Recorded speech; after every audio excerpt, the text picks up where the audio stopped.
Assalamualaikum warahmatullahi wabarakatuh. Bismillahirrahmanirrahim. Alhamdulillahi rabbil alamin.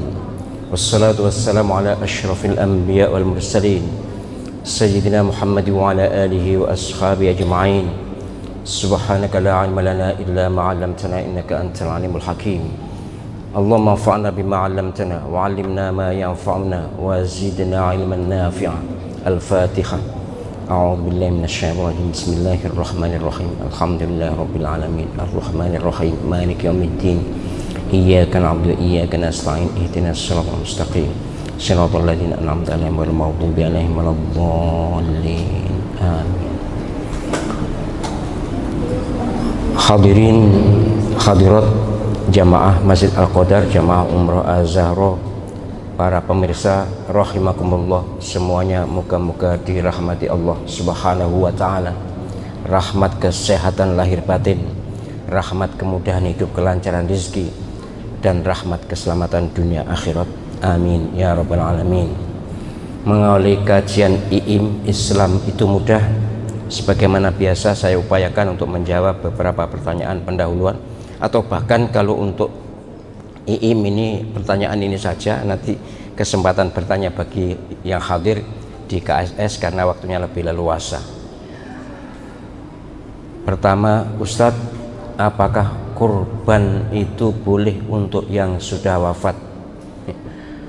Ya, apakah kita kurban kemudian atas nama yang wafat? Boleh, sangat boleh.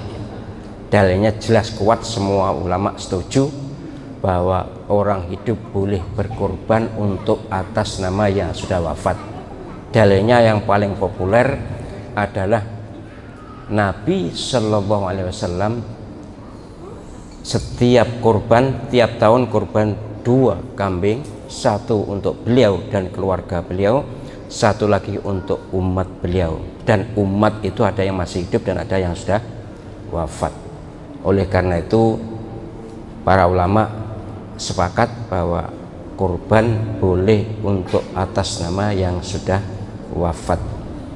Ini menjelang hari kurban, maka penjenengan kalau ada cukup dana ya monggo berkorban untuk diri sendiri. Kalau kepala keluarga silakan berkorban untuk penjenengan dan seluruh anggota keluarga, cukup 1 kambing atau 1/7 sapi. Kalau penjenengan belum pernah kurban ya silakan kurban yang pribadi-pribadi itu. Tapi kalau keluarga, kepala keluarga, 1 keluarga cukup 1. Apakah boleh kurban sapi? Sebab ada ustadz yang menyatakan bahwa kurban sapi itu tidak ada tuntunannya. Ya harus ngaji dulu ya. Ini harus ngaji dulu. Hadisnya sahih Bukhari Muslim. Nabi Shallallahu Alaihi Wasallam memang tidak pernah kurban dengan lembu, dengan sapi, tidak pernah. Apalagi kerbau, tidak pernah. Dengan kambing yang dipraktekkan, tapi yang didawuhkan, yang disabdakan beliau memang ada kurban dengan unta.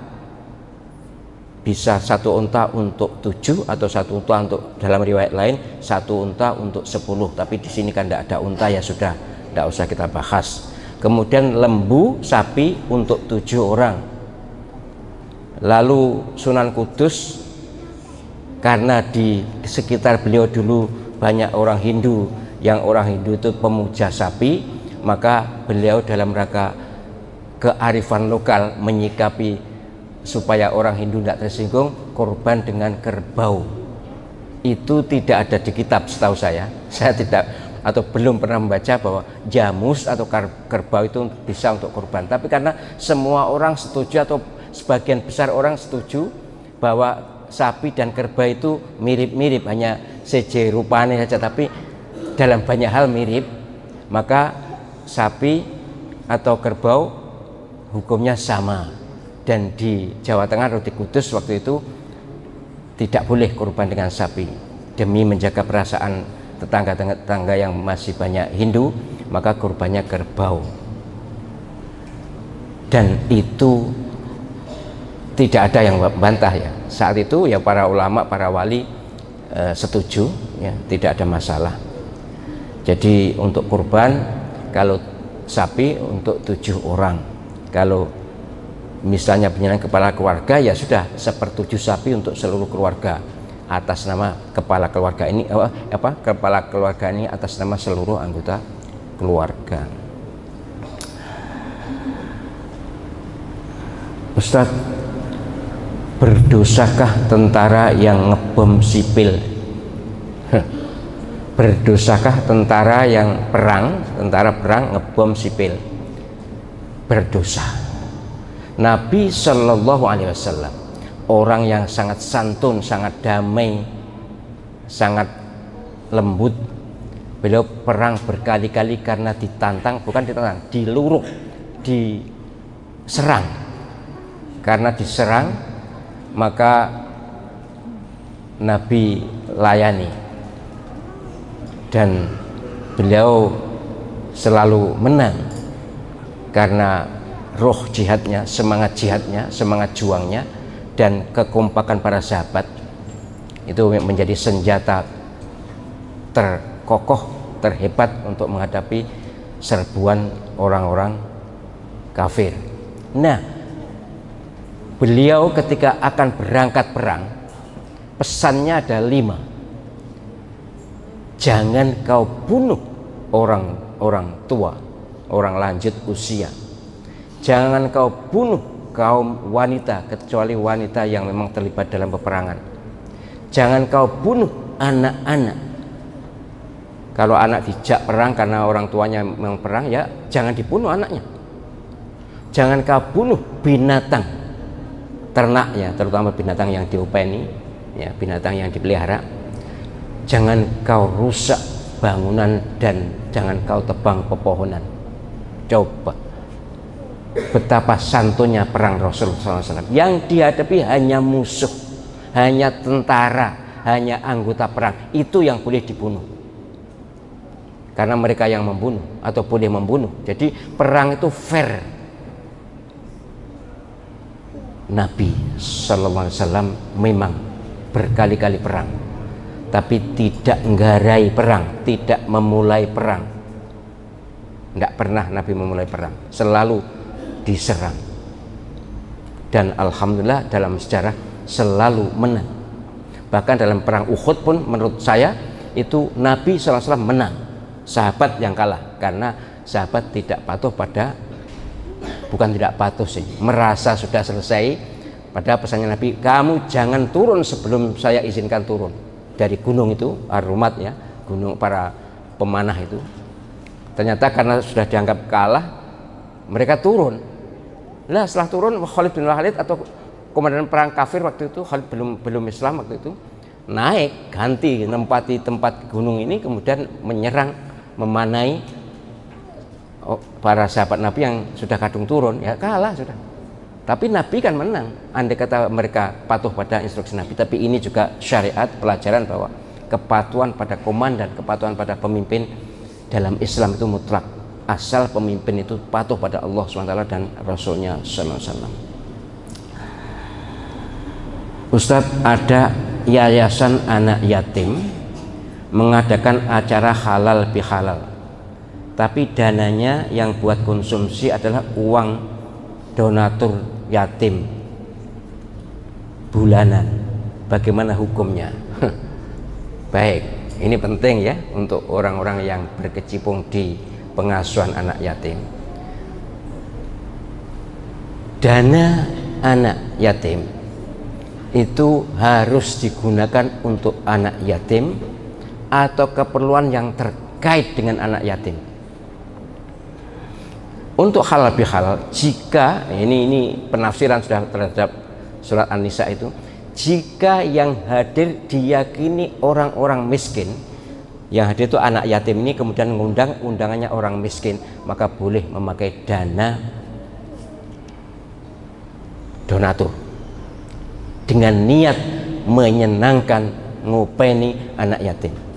Tapi kalau yang diundang kaya nanti dulu, wa man kana ghaniyan falyasta'fif, Kalau kaya hendaknya menahan diri jangan makan dana anak yatim. Wa man kana faqiran falyakul bil ma'ruf. Kalau fakir, kalau miskin, maka makanlah dengan cara ma'ruf, cara baik, cara pantas, cara layak. Jadi kalau penjenengan menjadi kafilun yatama atau pengasuh anak yatim, berhati-hatilah dalam hal ini, karena harta yang terkait dengan yatim itu sangat sensitif. Innal ladzina ya'kuluna amwal yatama innama ya'kuluna fi butunihim nara wa yaslauna sa'ira. Orang yang innama ya'kuluna, innal ladzina ya'kuluna amwal yatama zulman, ya, ada kata zulman. Orang-orang yang memakan harta anak yatim, dana yang digunakan untuk merawat anak yatim secara zulman, secara aniaya, secara tidak adil, melampaui batas, tidak pantas, maka sama dengan makan api neraka, menyimpan api neraka, dan nanti akan diwujudkan di hari akhirat berupa api neraka. Na'udzubillah. Maka kalau mengadakan akhlak bihal juga harus terukur, ya, harus. Sebab saya juga pernah diundang untuk acara anak yatim, itu pernah buka bersama anak yatim. Nah, ini kan susah, untuk tidak makan kita juga tidak enak, ya, untuk makan juga mikir, ya. Maka saya biasanya, kalau ya bukan biasanya, enggak selalu, ya, saya pernah diundang itu saya hanya minum airnya saja, kemudian makan kurmanya saja, ya, sepantasnya. Saya yakin tidak semua dana itu dari semua dana itu dari orang miskin, maksud saya diperuntukkan orang miskin, ya. Memang orang yang kaya boleh asal pantas, tapi sesungguhnya harus dihindari, ya. Maka ini yang harus bijak adalah pengasuhnya, pemilik yayasan panti asuhan anak yatim itu jangan sampai menyebabkan orang-orang yang terkategori kaya makan dana panti asuhan anak yatim. Baik, itu sekedar gambaran, ini jelas hasil ijtihad pemahaman terhadap ayat Al-Quran terkait dengan harta anak yatim. Ini bukan harta anak yatim sebenarnya, ini adalah harta dari donatur untuk ngopeni anak yatim, maka lebih ringan hukumnya. Ada misalnya ada semacam penyimpangan sedikit atau ada anomali, ya, anomali itu eksepsi, perkecualian sedikit bisa dimaklumi. Yang dilarang keras tuh harta milik anak yatim, itu yang tidak boleh. Tapi kalau ini kan harta dari orang-orang para donatur, ini agak fleksibel. Cuma supaya hati-hati, hendaknya kita juga menahan diri.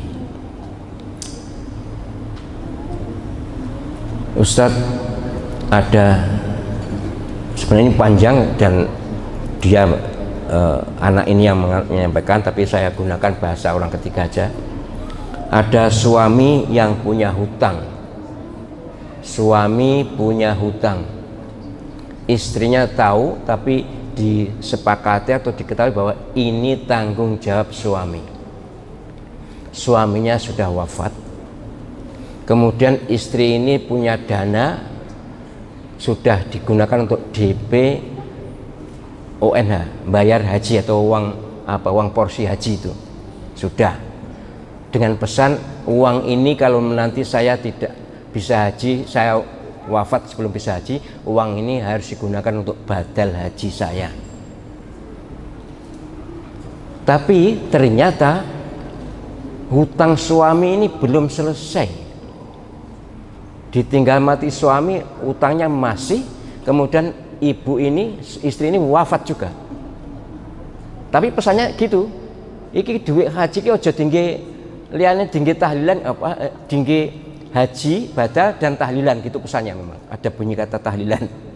Oke, tahlilan kita pertimbangkan kemudian aja. Untuk badal haji, anaknya berselisih, ada yang berkeras harus digunakan untuk haji, untuk badal haji ibu almarhumah ini, karena pesannya memang begitu. Tapi ada anak yang harus digunakan untuk nyaur utang. Bagaimana prinsipnya? Nyaur utang itu hukumnya wajib. Ya haji wajib kalau mampu. Kalau nyaur utang ini wajib. Mampu tidak mampu ya wajib. Harus mampu. Karena sudah berani hutang, ada pertimbangan untuk nyaur. Memang harus. Nah ini walaupun ini wasiat atau pesan ibunya untuk haji, badal haji tidak wajib. Wasiat memang wajib, tapi jika sesuai ketentuan. Sedangkan ketentuan harta tirkah itu, harta tinggalan itu, kalau masih punya hutang harus digunakan untuk nyaur hutang, bukan untuk yang lain-lain. Mohon maaf ya, mohon maaf, gampang rasionalnya atau nalar fikirnya begini. Nek digunakan, kalau digunakan untuk nyaur hutang, maka almarhum almarhumah sudah beres, tidak punya tanggungan hutang. Di akhirat tidak ada perhitungan barter dengan orang yang dihutangi. Kalau untuk haji, toh ini tidak wajib haji atau belum wajib haji, memang belum terlaksana dan belum waktunya. Artinya porsinya apa? Waktunya masih nunggu. Apalagi yang menghajikan, ya mohon maaf ya, tetap dalam baik sangka bahwa baik dihajikan memang baik, tapi iya yang haji ini orang yang baik, anaknya ini yang wakil ini orang baik-baik, kan spekulasi sifatnya, masih iyo iso, bisa iya bisa tidak, bisa diterima bisa tidak, pahalanya bisa nyampe untuk ibunya. Tapi karena wasiatnya bertentangan dengan prinsip syariat bahwa nyaur hutang adalah prioritas harta tinggalan, maka tidak harus dilaksanakan wasiat ibu ini. Dimintakan aja ampun kepada Allah SWT, dan moga-moga beliau kalau di alam kubur pasti sudah ngerti. Ya untung ya digunakan untuk nyaur hutang, umpama tidak pasti bapaknya ini masih punya tanggung jawab, dan ibunya ini juga ketut karena tahu walaupun yang tanggung jawab secara hukum ayahnya, tapi ibunya, istrinya ini juga tahu dan memang menyetujui ayahnya atau suaminya berhutang gitu ya. Memang ini agak rumit, tetapi sesungguhnya dalam perspektif Islam itu mudah, tidak ada yang sulit asal hati ini niat taat kepada Allah Subhanahu wa taala, segalanya bisa diatasi. Ustadz, dalam berkelahi, kok berkelahi, bolehkah seseorang muslim menyiksa lawannya, misalnya menusuk matanya atau mematahkan jari-jari tangannya? Pertama, berkelahi itu tidak boleh, berperang yang boleh. Berkelahi apa ini? Kalau berkelahi dalam peperangan ya boleh. Kalau menyiksa nanti dulu. Jika musuh ini menyiksa, maka boleh disiksa. Fa'tadu alaihi bimithli ma'tada alaikum. Itu ayatnya. Jadi kita boleh memusuhi, memperlakukan musuh sebagaimana musuh memperlakukan kita. Kalau musuh itu juga menyiksa, maka kita boleh menyiksa. Tapi prinsipnya beginilah ya. Prinsipnya Islam itu agama damai. Agama apa? Ya agama damai dan bukan agama peperangan. Kalaupun sering terjadi peperangan dalam sejarah, bukan karena Islam yang garai, tapi karena Islam digarai. Dan dalam peperangan Islam, sebagaimana saya sebutkan tadi, selalu beradab, ada tata cara, ada apa ukurannya. Pesan-pesan Nabi diperhatikan dan dipatuhi oleh para sahabat. Jadi kalau terpaksa berkelahi, dan ini perkelahian hanya dalam peperangan ya, dalam peperangan. Kalau tidak dalam peperangan tidak boleh. Carok itu hukumnya haram. Mohon teman-teman dari Madura harus disadarkan, saudara-saudara kita Madura itu. Madura itu hampir 100% muslim, tapi carok itu menjadi semacam kebiasaan, persepsi umum, anggap enteng. Jangan, itu membunuh. Membunuh itu dosa sangat berat. Orang membunuh satu orang sama dengan membunuh seluruhnya. Ini ibarat Al-Quran tuh. Ibarat Al-Quran. Bagaimana supaya umat Islam menyadari bahwa nyawa itu sangat mahal. Jangan sampai terjadi carok lagi. Sekarang sudah seperti ini, masih saya sering masih ada carok. Carok mungkin lego ketika carok, yang menang, yang kalah tentu mati. Tapi yang kalah dan yang menang sama-sama di neraka. Al-qatil wa maqtul finnar. Walaupun dia sholat tiap hari, sregep sholat, tapi untuk nebus dosanya susah. Wa may yaqtul mu'mina muta'ammidan fajazaohu jahannam khalidan fiha wa ghadiballahu alaihi wa la'anahu wa ghadiba alaihi wa lahum 'adzabun 'adzim. Coba, siapa yang sengaja membunuh maka neraka pasti. Itu yang menyatakan Allah SWT yang punya neraka, bukan kata orang. Allah SWT, dan Allah murka padanya dan melaknat mereka dan diberi azab yang sangat berat. Ini tidak ada perkecualian kalau membunuh ini. Tapi kalau perang kan bukan membunuh, perangnya ya perang, ini membunuh ya, seperti carok itu sangat beratnya. Jadi jangan berkelahi. Kalau untuk mematahkan atau menusuk mata dan sebagainya itu, maka lihat musuh apa melakukan itu atau enggak dalam perang. Kalau melakukan ya boleh dilakukan, tapi kalau tidak ya jangan. Wah ini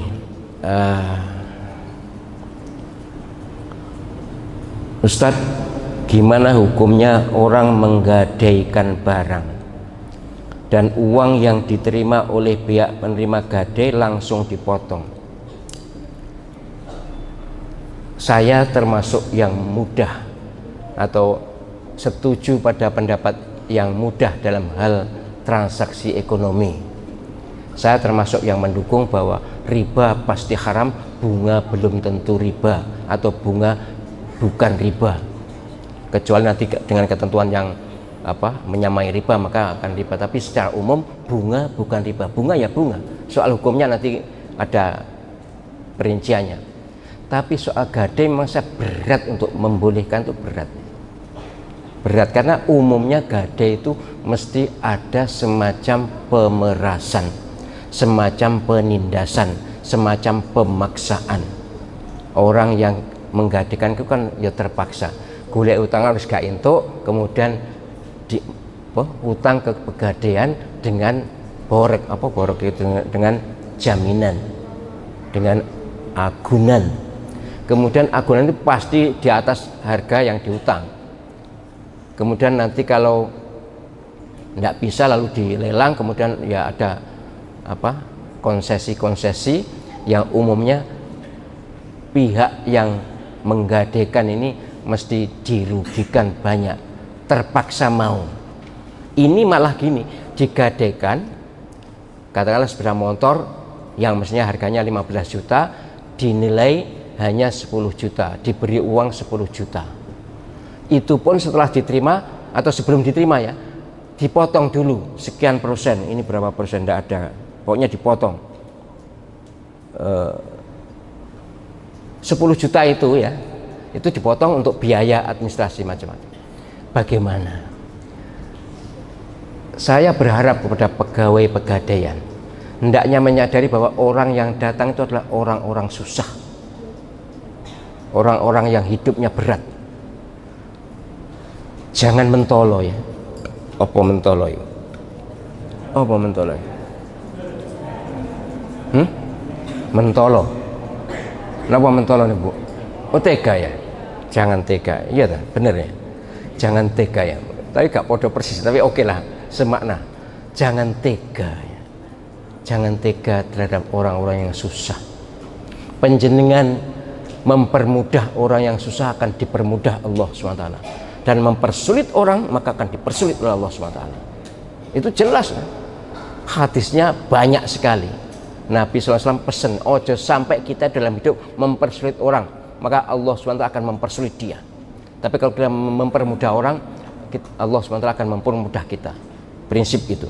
Nah, oleh karena itu, kalaupun tidak dipotong, jika perlakuannya pantas dan tidak merugikan, kata merugikan memang relatif ya. Misalnya biaya itu juga diambilkan bagaimana dari prosedur itu, bukan yang diutang diambil. Enggak. Kalau motong yang diberikan itu, wah jelas haram itu. Enggak boleh, itu jelas zalim itu. Zulm, pemerasan, enggak boleh. Lah biaya diambilkan dari katakan biayanya tambahkan dengan biaya itu, jangan yang diberikan 10 juta itu lalu dipotong. Jadi ini tidak boleh. Saya termasuk yang menyetujui bahwa dalam hal pegadaian harus sangat ketat dan sangat hati-hati. Pegawai pegadaian jangan sampai terlibat pemerasan, penindasan. Kemudian orang yang menggadaikan barang itu ya tentu akan merasa rugi dan menderita batin ya.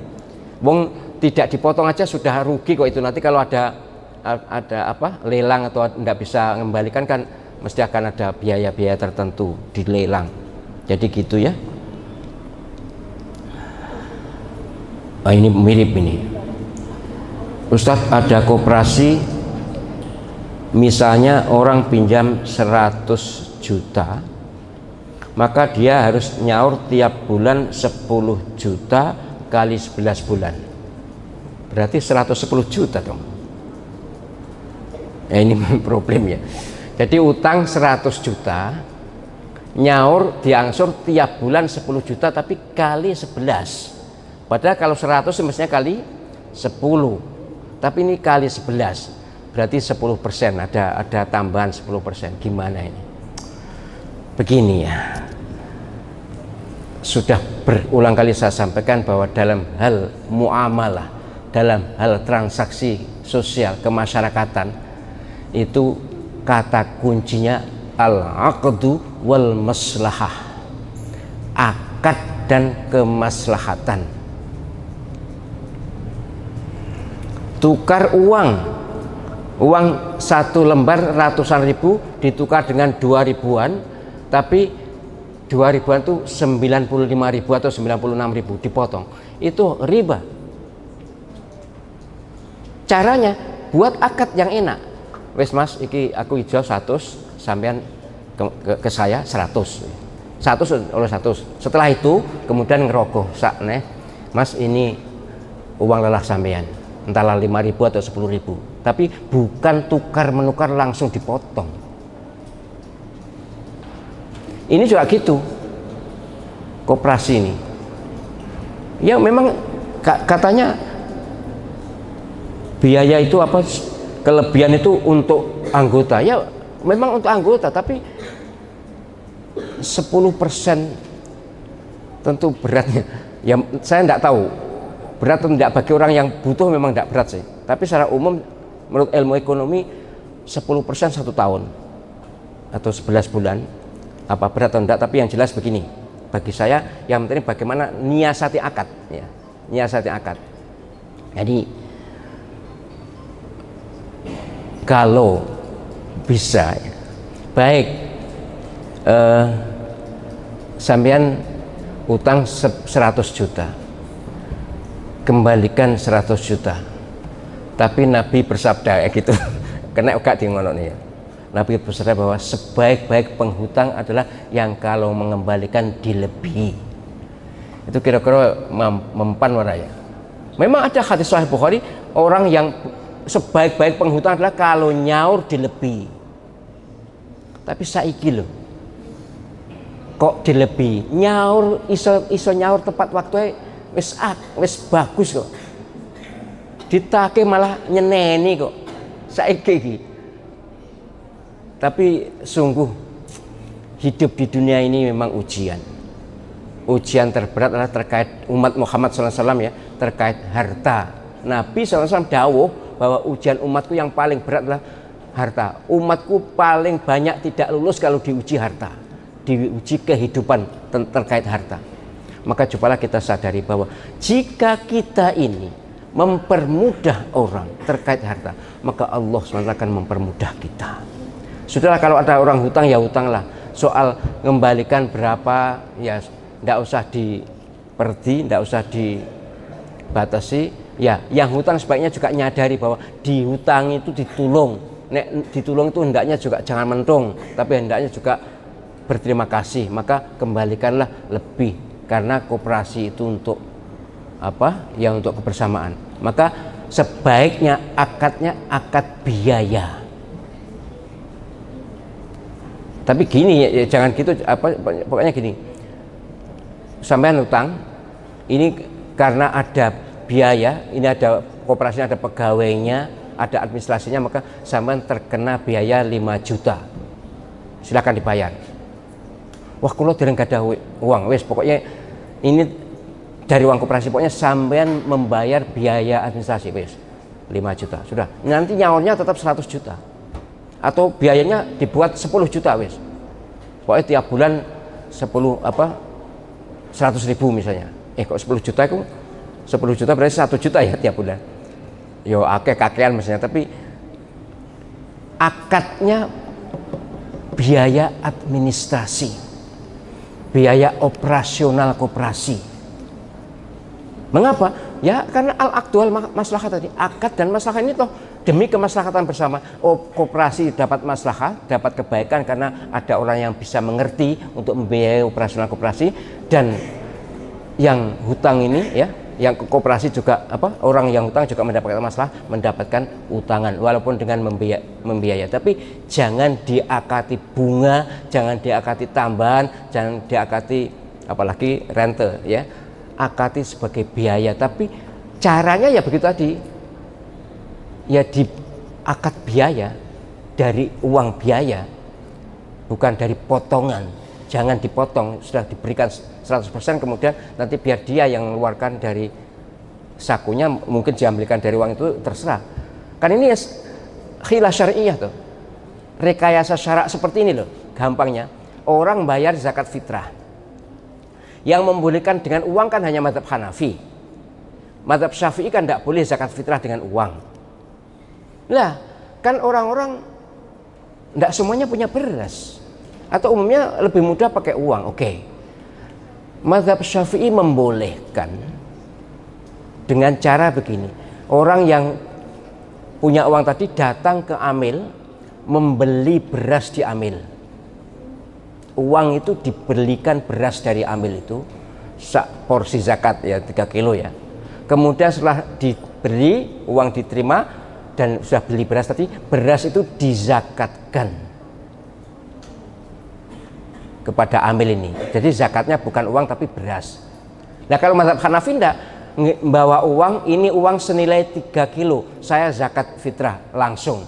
Podo kan jani. Sebenarnya sama.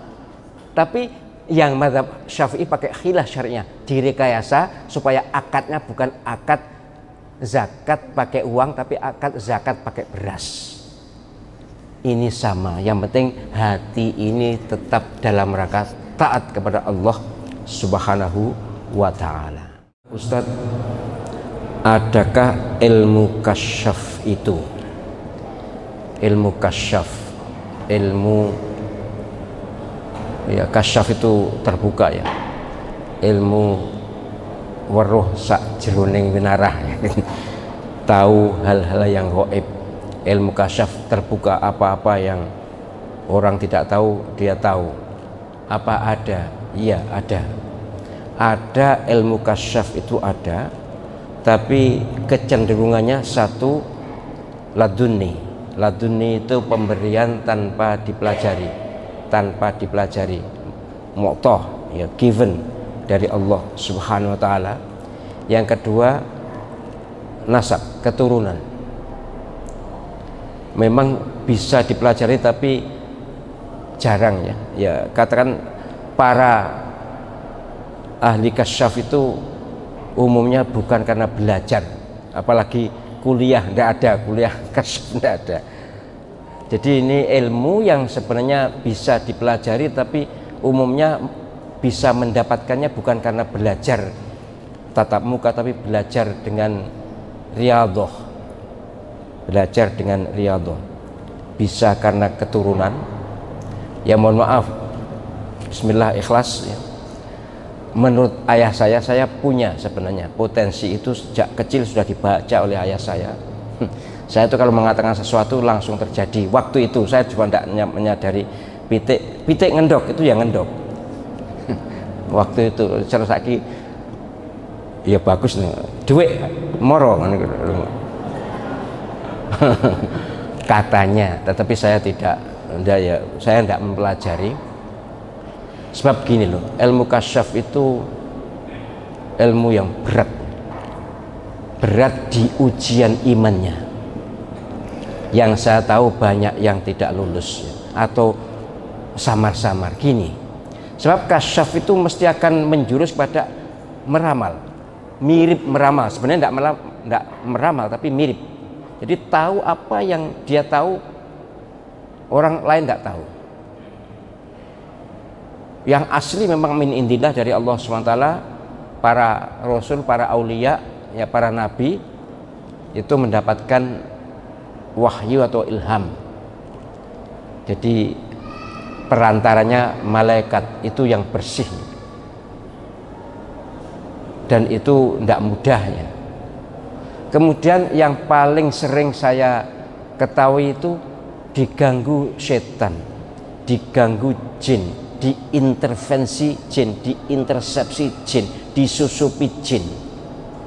Mengapa? Gangguan atau godaan hidup. Orang itu ya, kalau sudah terkenal atau ahli spiritual atau diharani wong pinter ya, itu mesti ingin menunjukkan jati dirinya kan, ingin ya tampil ya mantap gitu. Kemudian moro-moro kon anu ya diramal, dicongklok, ngerti congklok ya? Dicongklok itu disebut yang kebetulan benar gitu. Atau menurut gejala-gejala memang ada, bisa benar. Itu loh yang berbahaya. Itu umumnya disangkuti, disusupi setan. Dan Nabi SAW kan bersabda, setan itu kalau memberitahu masalah 100 masalah itu yang 99 bohong, yang satu saja yang benar. Ini saking potensial bohongnya. Jadi kalau saya ada orang nemui saya kemudian ya mohon maaf sering kok saya kedatangan tamu kemudian show of force atau unjuk gigi istilahnya, menunjukkan bahwa dia bisa ini bisa itu. Saya tetap saya hargai secara face to face, secara toto lahir, tapi saya makin tidak respect pada orang seperti itu. Orang seperti itu ilmunya cetek, bukan ilmu sebenarnya, akidahnya lemah. Pokoknya enek uang, ada orang pinter lalu ngeramal, ngarani, nyongklok, bagi saya sudah turun separuh harganya. Nek ngerti tenan, tidak mungkin nyongklok. Ngerti tapi diam. Mengapa? Menjaga dirinya dan menjaga orang yang di depannya. Menjaga orang ini kan siapapun yang datang ke kita kan punya harga diri, punya kehormatan. Nek dicongklok kan ya izin.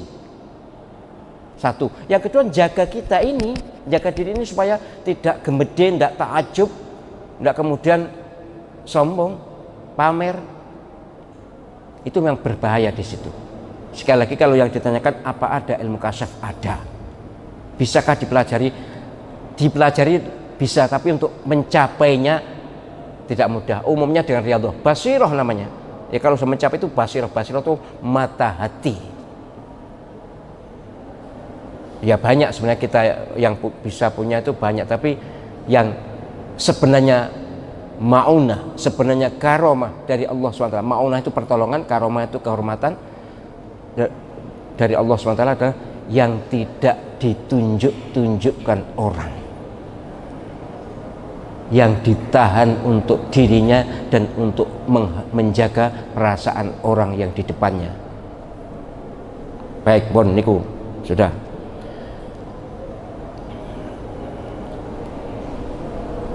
Satu lagi nanti penjelasan, kalau ada pertanyaan silakan. Ada seseorang yang mengatakan, kok niku ini bahasa Surabayaan, gak usah nyontoh Rasul kadoan, jangan mencontoh Rasul kejauhan. Contohnya Pak Jokowi atau Ahok disebutkan gitu ya. Ini kalau tidak gila ya edan. Siapa sih yang harus kita contoh?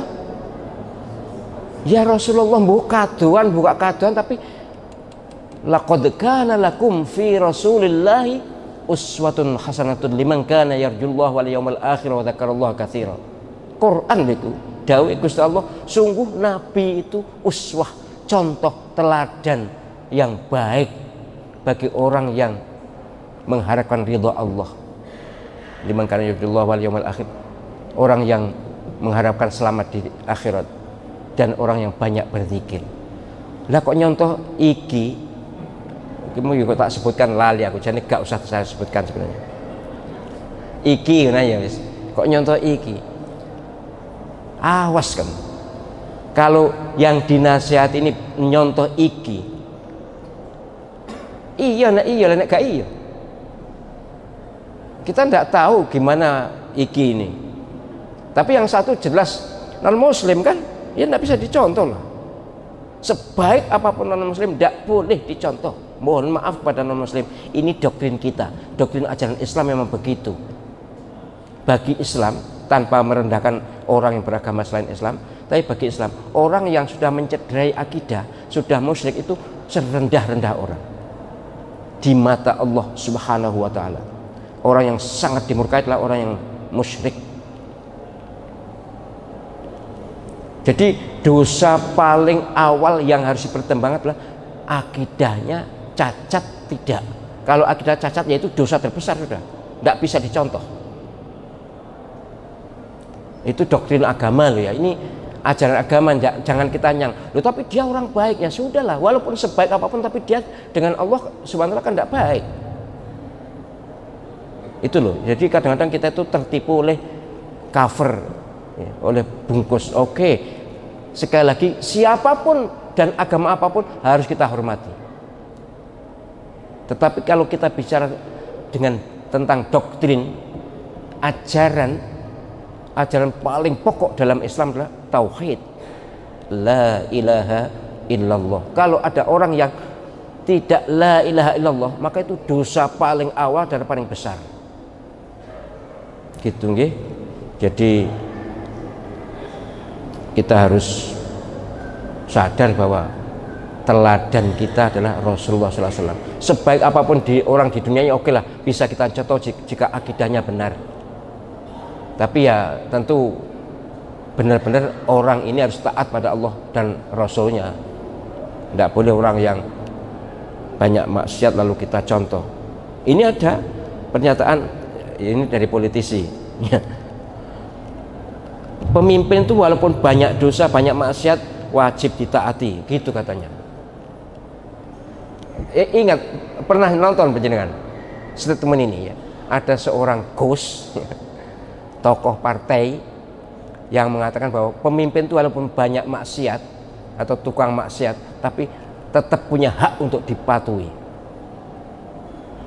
Rasulullah SAW dawuh, la ta'ata fi maksiatil rabb, fi maksiatil khaliq. Tidak boleh taat kepada kaitannya dengan maksiat khaliq. Tapi memang gini loh, orang ini, Gus ini memang saya yakin pernah membaca kitabnya nama Al-Ahkam As-Sultaniyah. Saya pernah ngutip itu di disertasi karangan Syekh Al-Mawardi. Syekh Al-Mawardi mengarang kitab politik ya, kitab namanya Al-Ahkam As-Sultaniyah, itu kitab politik pertama di dunia Islam. Itu salah satu ungkapannya adalah pemimpin itu walaupun maksiat tapi tetap harus ditaati, gitu. Memang iya, tapi bukan perintahnya yang maksiat. Dia maksiat, mohon maaf, misalnya dia ya berzina misalnya atau maksiat apa, tapi perintahnya baik, ya harus taati karena sudah jadi pemimpin. Yang dimaksud Syekh Al-Mawardi adalah kalau sudah jadi pemimpin kemudian dia maksiat, tetap harus ditaati selagi dia statusnya sebagai pemimpin. Itu pendapat. Kalau saya sih tidak setuju, tapi oke. Sebab di Quran kan ya ayyuhalladzina amanu athi'ullaha wa athi'ur rasul wa ulil amri minkum. Taatlah kepada Allah Subhanahu wa taala, taatlah kepada Rasulullah SAW dan pemerintah. Ini maknanya dalam semua kitab tafsir yang pernah saya baca adalah ulil amri, pemerintah ini tidak ada kata atiunya, ya ada kata taatnya. Ini karena taatnya kepada pemerintah itu bersyarat. Kalau kepada Allah ada atiunya, ada taatlah. Kepada Rasulullah ada atiunya, taatlah. Tapi karena ulil amri dan hanya wa ulil amri minkum. Ini taat kita bersyarat, yaitu jika ulil amri ini taat kepada Allah SWT dan taat kepada Rasulullah SAW. Kalau tidak, ya tidak.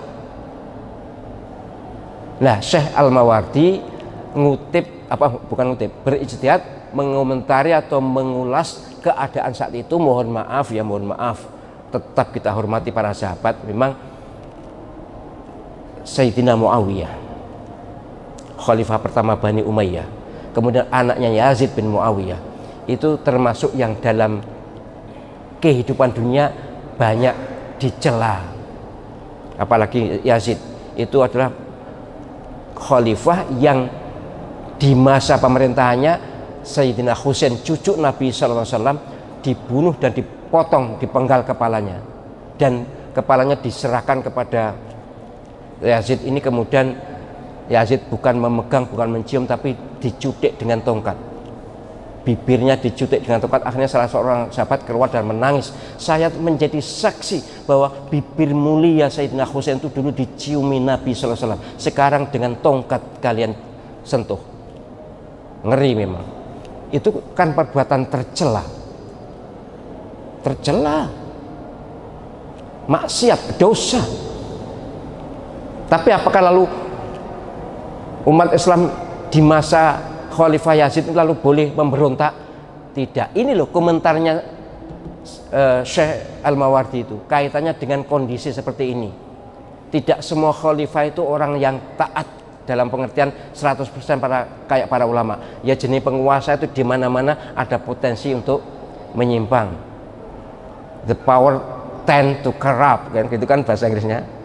Kekuasaan itu condong untuk korup, ya, itu dalil sudah. Pokoknya semua orang yang berkuasa itu potensial untuk korupsi, untuk menyimpang. Kita ini tidak menyimpang, tidak korupsi ya karena tidak berkuasa. Ojo kemede, ojo kepedean.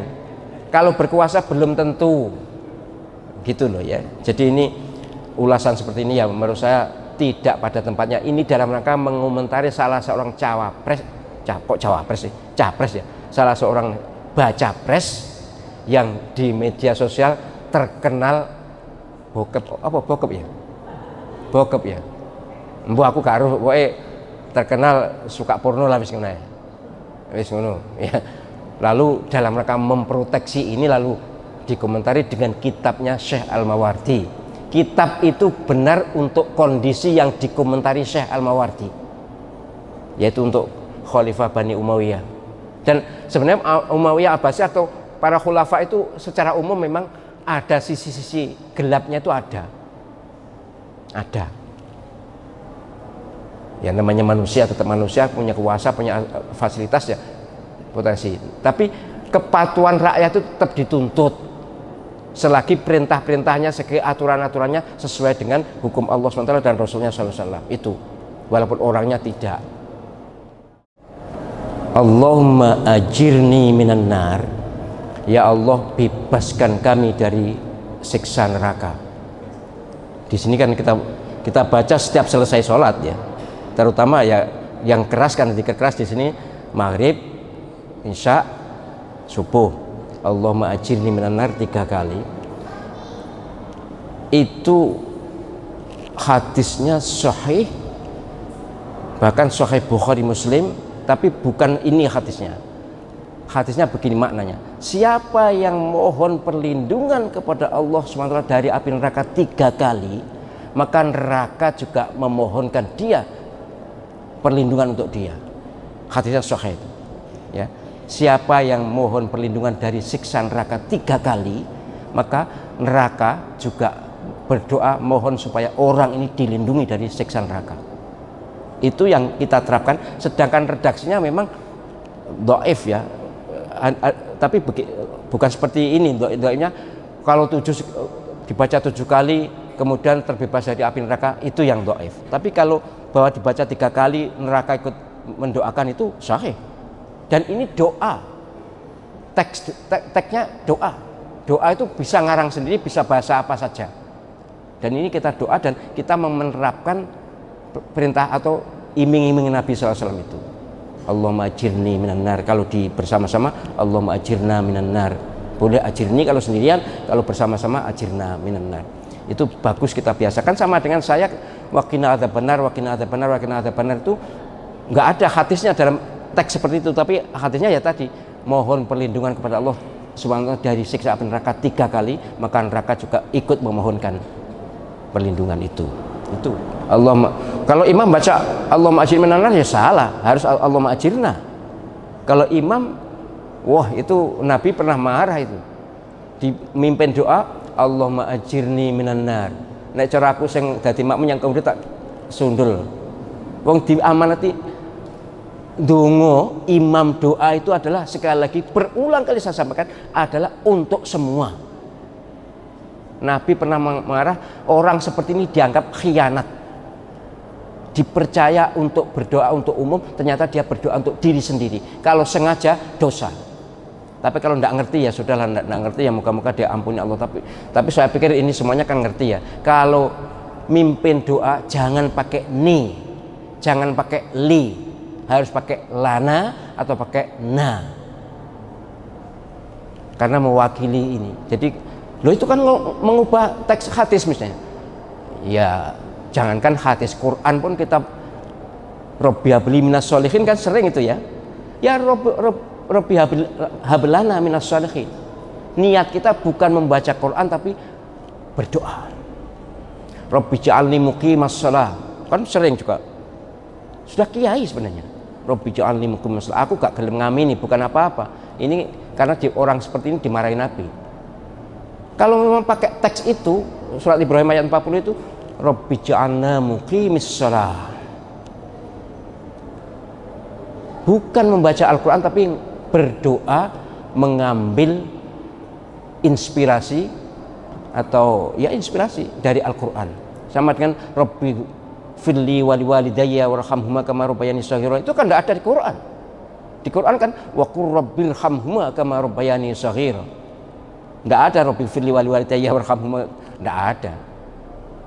Nah kita inspirasi dari surat Al-Isra itu kita ambil ayat 24 ya, ayat 24 itu kita ambil untuk berdoa gitu loh ya.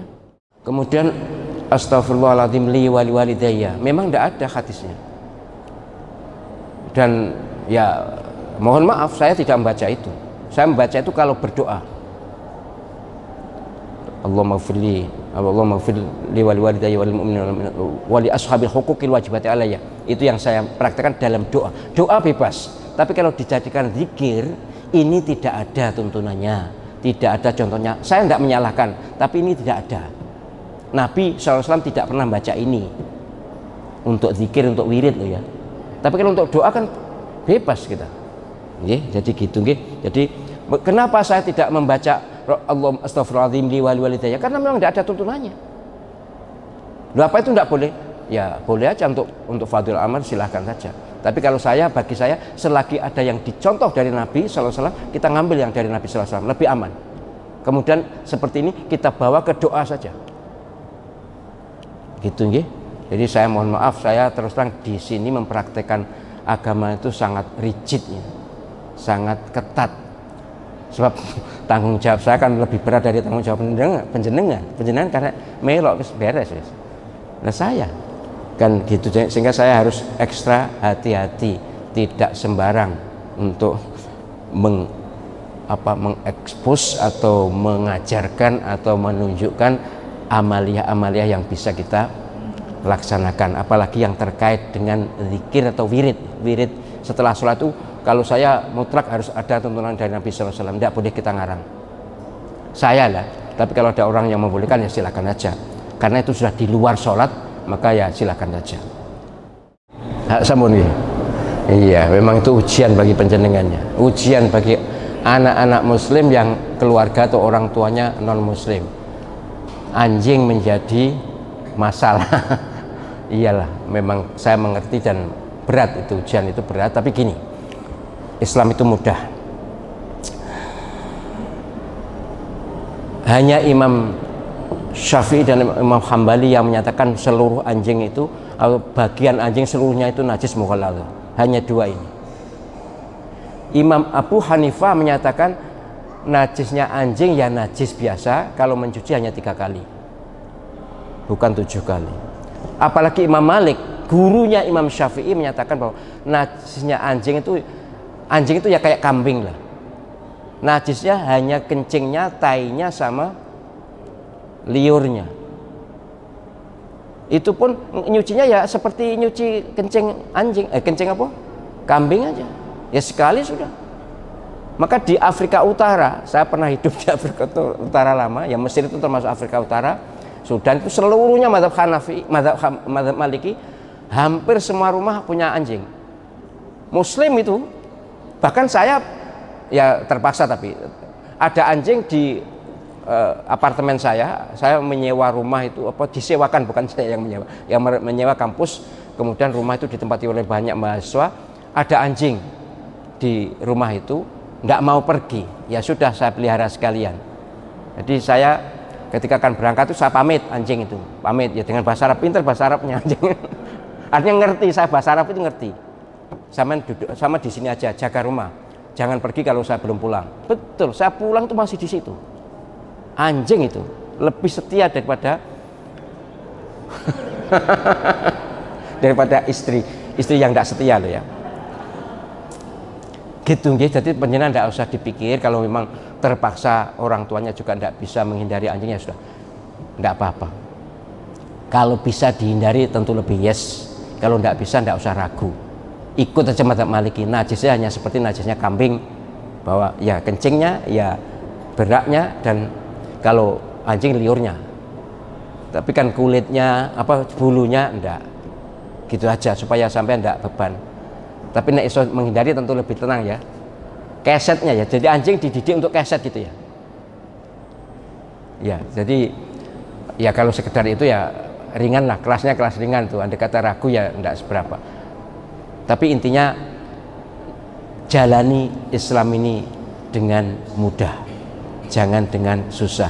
Jika ada pendapat yang menjadi pilihan kemudian mudah, ya sudah pilihlah yang mudah saja.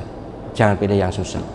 Toh, lha sampean sapa sing tanggung jawab? Gurune sampean sapa, terserah sampean. Kalau sampean menganggap gurunya sampean saya, ya sudah, sandarkan ke saya. Saya toh juga bukan diri saya sandarkan ke Imam Malik radhiyallahu anhu. Nggih? Baik. Niyahah itu menangis meraung-raung. Kalau nangis biasa itu kan baka atau buka.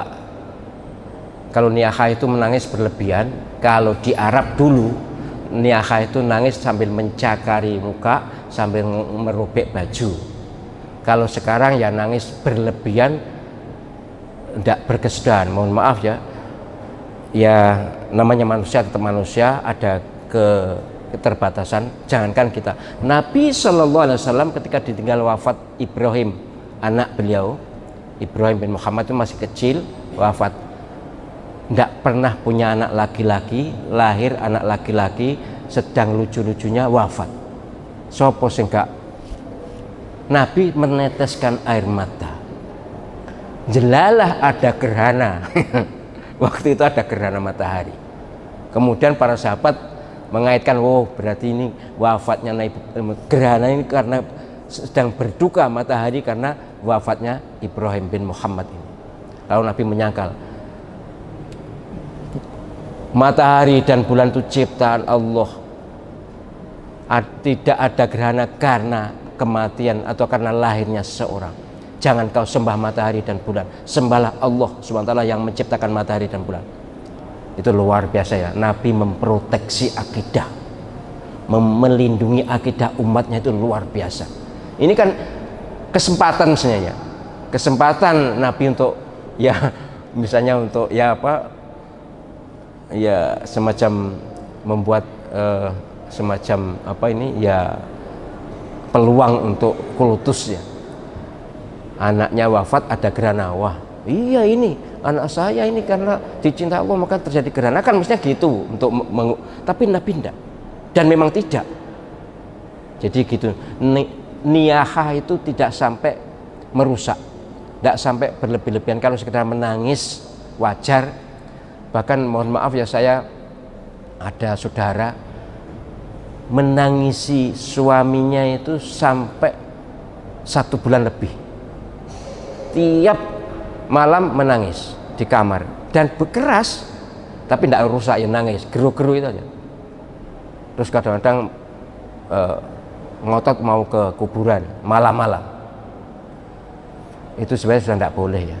Kita harus sadar bahwa apapun yang sudah terjadi pasti keputusan Allah SWT. Kita senang tidak senang harus ridho kepada Allah SWT bahwa kita belum bisa menerima ditinggalkan ini, ya sudahlah, kita itu manusiawi dan Allah SWT Maha tahu. Ini ujian. Kalau hati bisa ridho, maka Allah SWT akan ridho dan akan secepatnya. Umumnya orang yang seperti ini memang harus dibacakan ya, dibacakan zikir ya, panjenengan punya zikir, bacakan aja Fatihah, kemudian waktu ihdinas shiratal mustaqim lintaskan moga-moga ini mendapat petunjuk, kemudian suruh minum. Insya Allah semua panjenengan bisa. Jadi nanti kalau ada masalah-masalah seperti itu sudah pede aja panjenengan baca Fatihah, insya Allah beres. Nggih. Gitu nggih. Baik, masih ada, sudah jam 8, kita berakhir jam 8 aja ya. Demikian yang bisa saya sampaikan. Terima kasih perhatian panjenengan semuanya. Mohon maaf atas segala kekhilafan kesalahan. Mari kita akhiri dengan kafaratul majelis. Moga-moga dosa-dosa kita diampuni Allah Subhanahu wa taala. Amin ya rabbal alamin. Bismillahirrahmanirrahim. Subhanakallahumma wa bihamdika asyhadu an la ilaha illa anta astaghfiruka wa atubu ilaik. Assalamualaikum warahmatullahi wabarakatuh.